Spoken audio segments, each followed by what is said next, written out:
Star Trek, Primitive Passenger Season 3, Episode 1. As expected.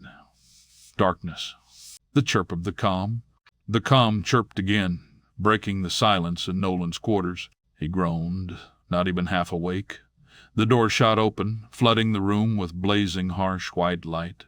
Ilara's shapely new silhouette stood in the doorway, outlined by the blinding glow. Nolan blinked, trying to focus. He stared, his thoughts sluggish but circling one conclusion. "I knew this would happen," he muttered, sitting up. Ilara's silhouette seared into his mind. He began repeatedly snapping a thick rubber band around his wrist. "Wake up, wake up." His heart pounded as he tried to rouse himself from one of those dreams about Ilara. The lights in his quarters flicked on, bringing everything into sharp, uncomfortable clarity. Ilara, standing in the doorway, crossed her arms, watching him with confusion. "What are you doing?" she asked, her tone dry but curious. Nolan froze, blinking at her. What? He glanced down at the rubber band, then back at her. "I don't know. What are you doing?" "You weren't answering your comm," Ilara explained, stepping inside. "I came to let you know. You were right." Nolan, rubbing his face, still half lost in his own world. "Right about what?" "They finally did it," she said calmly, her voice level but cold. "Just like you said." Nolan's mind was still in a different place entirely. He stared blankly at her. "Did what?" "Ashala, while it was still on the night side. It's done." Nolan's confusion faded as reality came crashing back. "Geez, I figured it'd be today or tomorrow. Longest night cycle." He scrambled to put on his pants. "Did you watch?" Ilara continued, unfazed. "There wasn't much to see. Galler-class ships parked in orbit. Then lights started going out across Bajor." "So? It's over? No fight? Just complete surrender?" Ilara gave him a flat look. "Nolan, they had nothing to fight with. Half their ground forces are militia. Probably still asleep when it happened. Probably still asleep now. The Cardassians landed, popped a few of the folksy Bajorn folks, let them see what their friends' insides look like after a disruptor blast. And that was that." Nolan pulled his boots on. "Dumbasses. You literally told them they'd wake up one morning and the Zalaxians, or the Cardassians, or the Tobrid would be sitting on their doorstep, asking what's for breakfast. And when you're done, get out of my house. I literally told them that."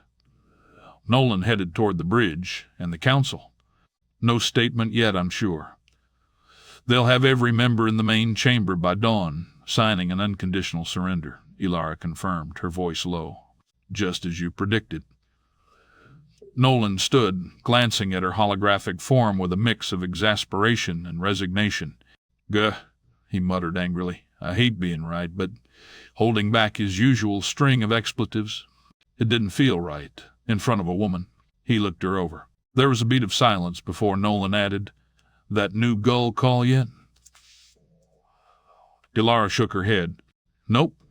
He's probably waiting for morning, too, after it's official." Nolan rubbed his face, his expression grim. "You know he's going to put me to work, don't you? He'll probably buy up everything we have." "And sell us everything Bajor has," Ilara chimed in. Nolan shot her a wry look. "I have no problem telling him I'm not interested." Waving his hand. "In Bajor's stuff, I mean." An awkward silence settled between them, the moral ambiguity hanging in the air. Nolan sighed, rubbing the back of his neck. "Roll it back." He looked to Ilara. "I want to watch." Ilara hesitated for a moment, then nodded. The screen came to life, and Nolan's eyes locked on the flickering images as the events unfolded. Silent and dark. He sat there, expressionless, but the tension in his shoulders betrayed his thoughts. Several days had passed since the Cardassian takeover of Bajor. The havoc hung over its bustling operations in the Denorio's belt, a silent behemoth among the swarm of smaller vessels. On the bridge, Nolan sat at his familiar post, his fingers thumping across the shimmering controls with practiced ease. The vast view screen before him displayed a tapestry of stars punctuated by the glinting hulls of passing ships. Ilara walked in from the hold, her new holographic form causing Nolan to stiffen almost imperceptibly. He found himself fighting the urge to turn and drink in the sight of her, forcing his eyes to remain fixed on the controls. "The Cardassian freighter Koranak is hailing us again," Ilara reported, her voice tinged with a hint of exasperation. "They're being quite insistent." Nolan exhaled slowly, his shoulders sagging under the weight of impending confrontation. "Put them through," he muttered, steeling himself for yet another diplomatic dance. "Let's see what lies our Cardassian friends have for us today." The view screen flickered to life, revealing the stern visage of Glenn Trapar. The Cardassian's ridged face was set in a mask of impatience, his eyes glittering with barely contained frustration. "Mr. Mercer," Trapar began, his voice a low growl, "I trust you've had time to reconsider our generous offer." Nolan went flat-faced and allowed a hint of a smile. Trapar was a mere Glenn, who now, with an ounce of power, seemed to have regarded Mercer as his personal gopher. "Glenn Trapar, always a pleasure. I've given your proposal some thought, but I'm afraid my answer remains the same. My ships are fully committed for the next 3 standard months." Trapar leaned forward, his face filling more of the screen. "Perhaps you misunderstand the situation, Mercer. Mercer, this isn't merely a business proposition. The integration of Bajor into the Cardassian Union is a matter of strategic importance." Nolan felt his jaw tighten, the muscles in his neck coiling with tension. He took a deep breath, willing himself to maintain his composure. "I understand completely, Glenn, but my prior commitments—" "Your prior commitments are inconsequential," Trapar interrupted, his voice dripping with disdain. "The Cardassian Union requires your services, Mercer. Your ships, your resources. We need them to secure Bajor and establish our presence." Nolan's head tilted to one side, his eyes burning holes through his comm screen. He'd known this was coming, had predicted it even, but like hell if Nolan's business is now under command of anyone other than Nolan. The Cardassians had always paid their bills, true, but they're forgetting that with a simple series of blinks, their supply lines die. "Glenn Trapar," Nolan began, choosing his words carefully, "I've always valued our business relationship, but I can't simply abandon my other clients on a moment's notice. Surely you understand the importance of honoring one's contracts." Trapar's eyes narrowed, his expression darkening. "I understand the importance of loyalty, Mercer. The Cardassian Union has been a significant patron of your enterprises for quite some time now. It would be a shame if that were to change." Nolan smiled. "I was just thinking that exact thing, Glenn. Imagine if all of my ships just disappeared. Gosh, I can't even name all the things that could go wrong." Trapar's expression changed, perhaps a sudden realization that Mercer could be handling other matters for other factions within the Union, perhaps even them. "But hey, give me 48 hours, Nolan finally said, his voice low and measured. "I'll see what I can do, just for you, Glenn Trapar." Nolan highlighted Glenn to remind him that he's small, and repeated his name to ensure the Glenn knew Mercer had his number. "Very well, Mercer. We'll hope to see your ships on Bajor, perhaps within the week." Trapar out. The view screen went dark, leaving Nolan staring at his own reflection in the polished surface. He let out a long, ragged breath. He dropped heavily into his chair. "Fucking prick." Nolan let out. "Oh, sorry." He snapped his attention to Ilara. She laughed. "Why? If the shoe fits." She lifted one of his common, old-timey colloquialisms. "What are you going to do about the ships?" He allowed himself a moment to take in her new form. The sight of her still sent a jolt through him, a mixture of familiarity and newness that left him completely off balance. He held back. "Go break some shit," he said, a wry smile tugging at the corners of his mouth. "I got a few ideas. I'll figure it out." The blink to the Delta Quadrant snapped into a blur of stars and swirling nebulae.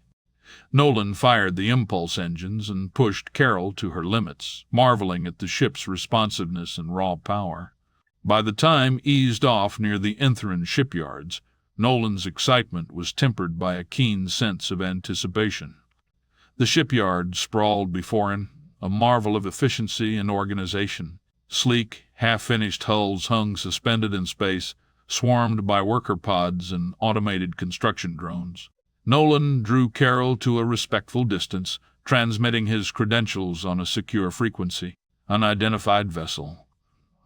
A crisp, professional voice came over the comm. "We've received your credentials, Mr. Mercer. Please proceed to Docking Bay 12. Ambassador Rao will meet you there." Nolan guided Carol toward the designated bay, a small smile playing at the corner of his mouth. The Enthrans were known for their advanced weapons technology and their willingness to sell to the highest bidder. If anyone in the Delta Quadrant could provide what he needed quickly and discreetly, it was them. As he stepped off Carol's boarding ramp, Nolan was greeted by a tall, imposing Enteron in an immaculate uniform. Ambassador Rao had the polished look of a career diplomat, but his eyes held the sharp glint of a seasoned deal-maker. "Mr. Mercer," Rao said with a slight bow, "welcome to Anthara Prime Shipyards. I understand you're in the market for some of our vessels." Nolan returned the curt bow. "That I am, Ambassador. I'm looking for 10 freighters. Nothing too fancy. Just sturdy, reliable ships capable of hauling cargo in 1.2 to 1.6 gravity." Rao nodded, gesturing for Nolan to follow him to a nearby conference room. "We have several models that might suit your needs. May I ask about the nature of your cargo? Different systems have different regulations, after all. I just need some hard-working ore haulers, something I can get, say 6 years of continuous use out of, in and out of gravity, all day and night." "Ah, yes. Heavy extraction. 1.5 standard gavs, I think you said?" Rao brought up a rugged ship on his display. "I have 2 of these in inventory, and another coming off the line. A bit rough for my standards, but they were a special order. A hopper, perfect, just what we need for breaking gravity." Nolan interjected, "But won't your special order client be waiting for these?" "Well, it seems he's unable to pay his balance due. I'm afraid he's met an untimely demise." The ambassador finally let out. "Actually, he took delivery of the first 3 ships. We're repossessing them now. Assuming we get them back, I could add those to your order if you like. I'll pay his balance, plus 20%. I'm prepared to transfer technology, or refined materials, if you prefer." The ambassador's eyes lit up with interest, but he maintained his professional demeanor. "A tempting offer, Mr. Mercer. However, given the short notice and the potential complications of such a trade, I'm afraid we'd need something more substantial." Rao's gaze drifted to the viewport, where Carol's sleek form was visible in the docking bay. "That ship of yours, for instance. It's quite an impressive piece of engineering." Nolan's expression hardened slightly, though his tone remained cordial. "I appreciate the compliment, but I'm afraid Carol isn't part of the deal, Ambassador." Rao nodded, seemingly unsurprised by the refusal. "I understand. In that case, we'll need to reassess the value of your offer. 10 freighters on short notice, with no questions asked. That's not a small request, Mr. Small Request, Mercer." Nolan held the Enthran's gaze, running over the numbers. He'd come too far to leave empty-handed, but Carol was off-limits. "All right, the 3 hoppers you have, the 3 you're repossessing now. Let me know what you need to complete the transaction." The ambassador introduced Nolan to Unara, the attractive closer whose job it was to upsell him on worthless upgrades, unneeded warranties, and financing options with extensive fine print. The negotiations with Ambassador Rao had been intense, but Nolan emerged victorious. He'd secured 3 new freighters and a promise of 3 more refitted ships in the coming weeks. It wasn't the 10 he'd initially hoped for, but it was a start. More importantly, he'd kept Carol out of the bargain. As Nolan made his way back to Carol, he couldn't help but feel a surge of anticipation. Ilara had already blinked the new freighters to the Alpha Quadrant, but Nolan wasn't ready to head home just yet. He strapped himself into Carol's command chair, his fingers bumping over the controls with practiced ease. "What do you say we take the scenic route, kitten?" he murmured, a grin spreading across his face. Carol's engines purred to life, the ship vibrating with barely contained power. Nolan pushed her to high impulse, reveling in the raw energy coursing through the vessel. The stars blurred around him as Carol shot through space, responding to his every command with eager precision. "Let's see what this area has to offer," Nolan mused, pulling up star charts of the surrounding systems. His eyes lit up as he spotted a familiar symbol. Well, looks like we've got ourselves a ship graveyard not too far from here." Nolan adjusted course, his mind already racing with possibilities. Ship graveyards were a treasure trove for someone with his skills and resources. One man's junk was another man's salvage gold mine, after all. As Carol approached the graveyard, Nolan's sensors came alive with data. The area was a sprawling collection of derelict ships, abandoned stations, and debris fields. Some of the hulks floating in the void were ancient, while others seemed more recent casualties of skirmishes or accidents. "Time to go hunting," Nolan grinned, guiding Carol deeper into the graveyard. His eyes darted between readouts, searching for any sign of salvageable technology or intact hull sections. So engrossed was he in his scavenging that Nolan almost missed the first warning blip on his tactical display. Almost. His head snapped up, eyes narrowing as he took in the approaching signals. 3 ships, moving fast and with purpose. Their energy signatures were unfamiliar, but their formation screamed military. "Well, why not?" Nolan muttered, his earlier excitement shifting into a more focused alertness. "Looks like we've got company. And something tells me, Carol, they're not here for a friendly chat." As the unknown vessels drew closer, Nolan's tactical systems identified them as warships belonging to the Kovani, the Entheron's bitter rivals in this sector. Their weapons were charged, and their course left little doubt about their intentions. Nolan's lips curled into a predatory smile. He'd come to the graveyard looking for salvage, but it seemed Kitten was about to get the workout he'd been itching to give her. "All right, girl," he said, his voice low and intense as his fingers hammering the controls, priming weapons and reinforcing shields.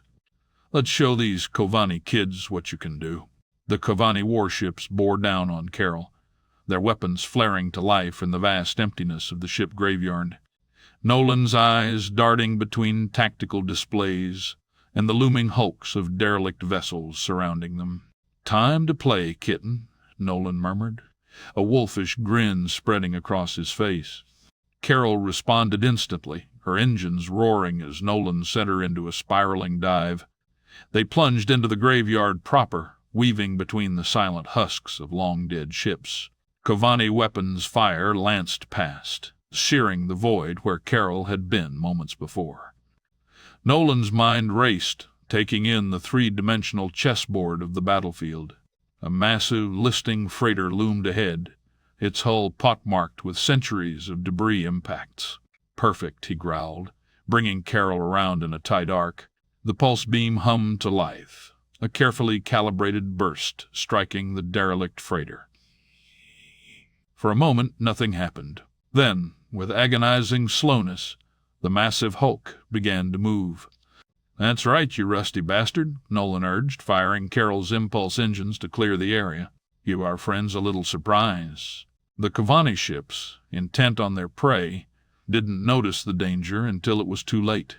The lead vessel managed to veer away, but the other 2 weren't so lucky. The ancient freighter slammed into them, its momentum sending all 3 tumbling through space in a tangle of metal and energy discharges. Nolan didn't waste a second. Carol shot forward, her sleek form darting through the chaos. He brought her around in a tight loop, ending up below the disoriented Kovani ships. "Let's see how you like it," Nolan snarled, unleashing a barrage of precisely targeted shots. Carol's advanced weapons found their marks with surgical precision, slicing through the lead ship's weapons and communication array. The damaged Kobani vessel spun away, trailing debris and venting atmosphere. Its companions, having extricated themselves from the derelict freighter, turned to face the threat. Nolan's tactical display lit up with incoming fire. He sent Carol into a series of wild, evasive maneuvers, barrel rolling between chunks of space debris. Despite his efforts, several shots found their mark. Carol shuddered under the impact, alarms blaring. "You okay, girl?" Nolan asked, his voice tight as he assessed the damage. It wasn't insignificant, but Carol's advanced systems were already compensating, rerouting power and sealing off damaged sections. The two remaining Kovanni ships pressed their attack, clearly hoping to overwhelm Carol with sheer firepower. Nolan's eyes narrowed, a plan forming in his mind. "All right, kitten," he said, his voice low and intense. "Time to show them what you can really do." Carol's engines flared to life, pushing her to speeds that made the stars blur. Nolan sent her into a complex series of maneuvers, using the graveyard itself as both cover and weapon. He fired off short, controlled bursts from the pulse beam, not at the Kovanni ships directly, but at the debris around them. The battlefield became a maelstrom of tumbling wreckage. Nolan wove Carol through the chaos with preternatural skill, always one step ahead of both the debris and the increasingly frantic Kovanni fire.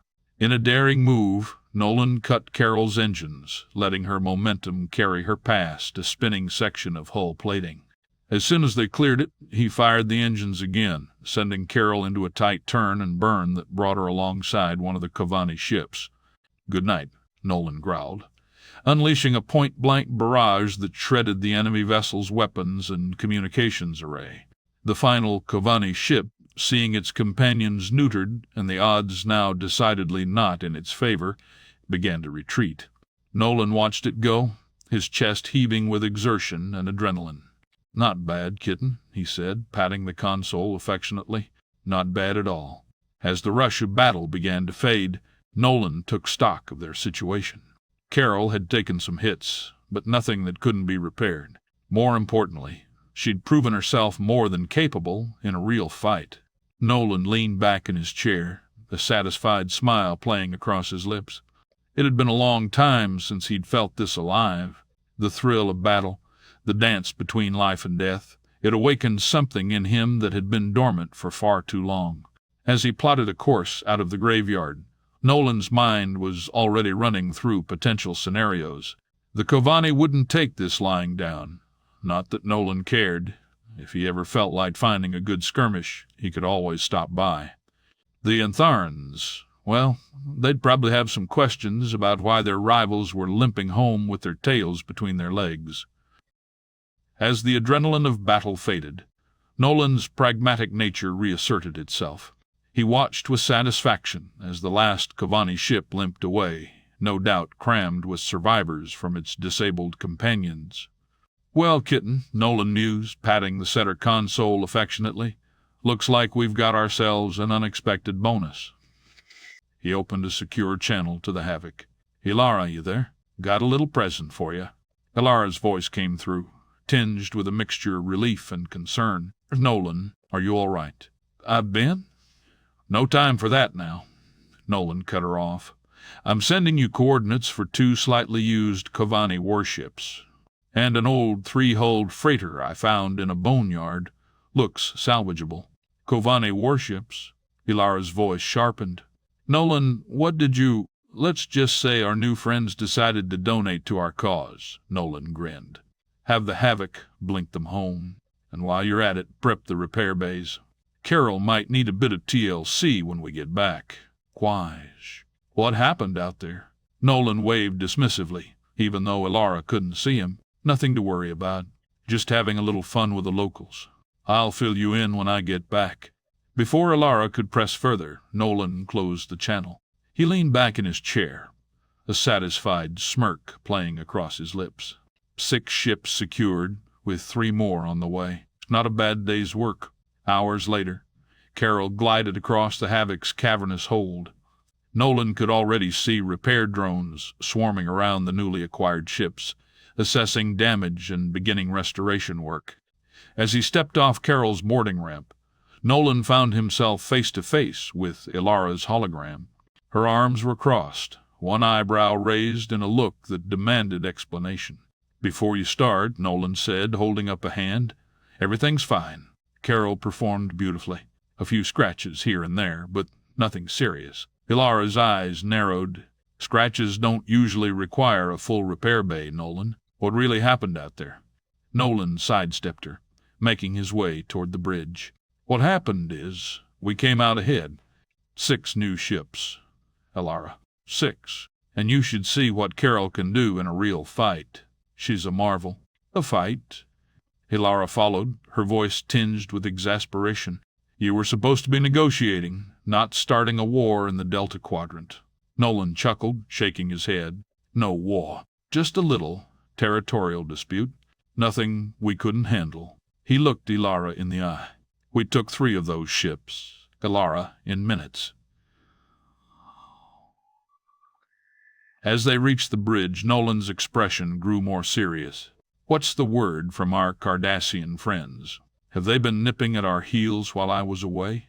Ilara sighed, recognizing Nolan's deflection, but choosing not to push.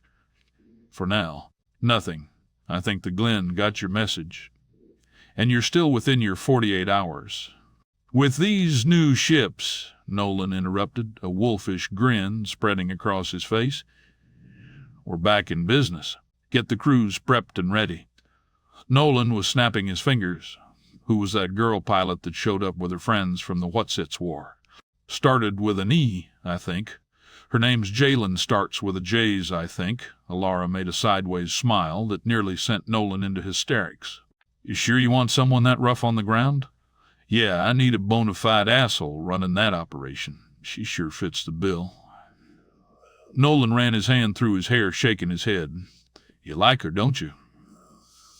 Ilara crossed her arms and tilted her head at Nolan. "She's just what I need right now." He caught himself. "I mean the kind of person who can handle a really hard job." "Jeez, Nolan."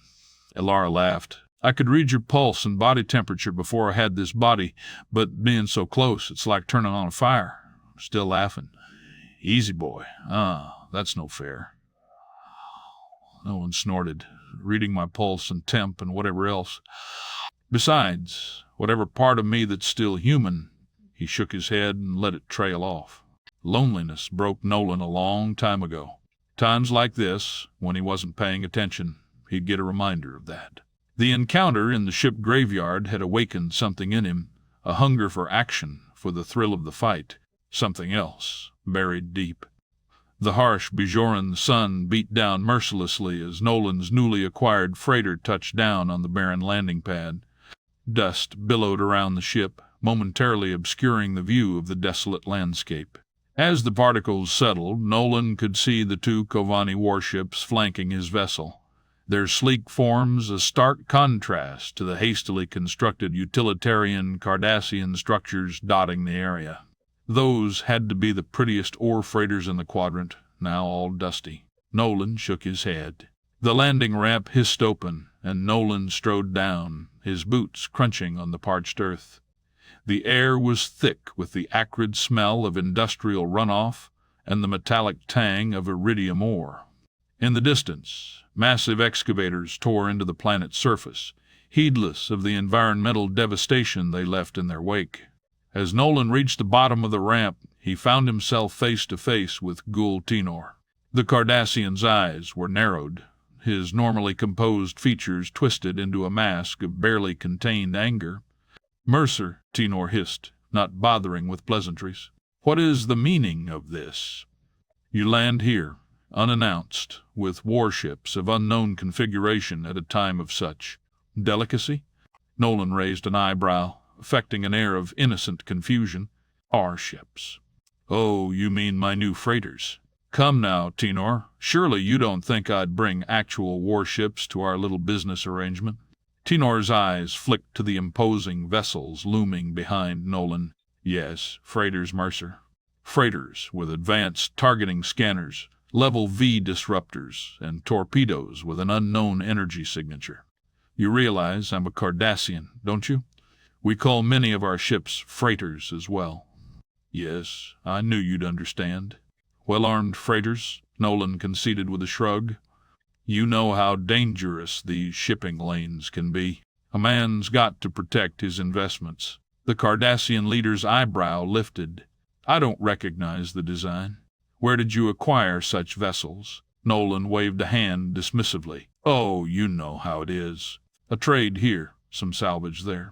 I met some nice folks called the Kavani, and they were particularly accommodating. Donnie, Tenor's brow furrowed. I'm not familiar with that species. Nolan's eyes sharp, watching Tenor's every reaction. Not usually the types to venture this far out, but their ships are sturdy, perfect for hauling ore in full gravity. Tenor's expression darkened further. I don't appreciate surprises, Mercer. Especially not now when we're working so hard to stabilize the situation here on Bajor. Nolan glanced around at the ravaged landscape, his voice dripping with sarcasm. Oh yes, I can see how stable everything is. The Bajorans must be thrilled with all this progress. The Bajorans will learn to appreciate the benefits of Cardassian rule, Tenor snapped. But that is none of your concern. Your job is to transport the ore, nothing more. And that's exactly what I'm here to do, Nolan replied, his tone suddenly all business. So, shall we get to it? Time is latinum, after all. Tenor held Nolan's gaze for a long moment, clearly weighing his options. Finally, he gave a curt nod. Very well. But know this, Mercer. I'll be watching you closely. Any hint of trouble, and you'll find yourself in a very unpleasant situation. Nolan grinned, the expression more predatory than friendly. Wouldn't have it any other way, Tenor. Nolan stretched out the palm of his hand and looked at it intently for a moment. Oh, and Gull. I don't know if you're aware of a Glen named Trapar. He stared the ghoul directly in the eyes. If his face darkens my sight again, he will find himself in a very unpleasant situation. Curt and direct, and completely unafraid of repercussions. As they walked toward the ore processing facility, Nolan could feel the burn of Tenor's suspicious glares on his back. He smiled to himself, relishing the tension. Cardassians are a blast. Dalsat. A pilogue. The stars streaked by in a dizzying blur as Nolan pushed Carol's impulse engines to their limit. The ship vibrated beneath him, a living thing straining against the laws of physics themselves. Come on, kitten, Nolan murmured, his hands dancing across the controls. Show me what you've got. The ship's readouts flashed warnings, the impulse drive edging dangerously close to its maximum output. But Nolan knew there was more. He could feel it in the way Carol responded to his touch, in the eager hum of her engines. That's it, girl, he coaxed, pushing the throttle even further. Break that barrier for me. Suddenly, the ship lurched. For a heart-stopping moment, Nolan thought he'd pushed too far. Then he saw the readout and let out a whoop of pure joy. Swarp 1-2. On impulse. You beautiful, crazy girl. Carol seemed to purr beneath him, her engines singing with power. Nolan laughed, slapping the console affectionately. All right. Don't get cocky, he grinned. Let's see if we can. Before he could finish, the readout jumped again. Warp 1-4. Nolan's eyes widened in disbelief. Well, I'll be damned, he whispered, all creeping into his voice. You really are something special, aren't you? He eased back on the throttle, bringing Carol back to a more reasonable speed. As the stars slowed their frantic dance outside the viewports, Nolan patted the console again, this time with a gentleness that belied his usual gruff demeanor. Good girl, kitten, he said softly. You and me, we're going to have some fun together. As Carol cruised back towards the Havoc, Nolan couldn't wipe the grin off his face. He had a feeling that this was just the beginning of what his new ship could do, and he couldn't wait to find out what other surprises she had in store for him.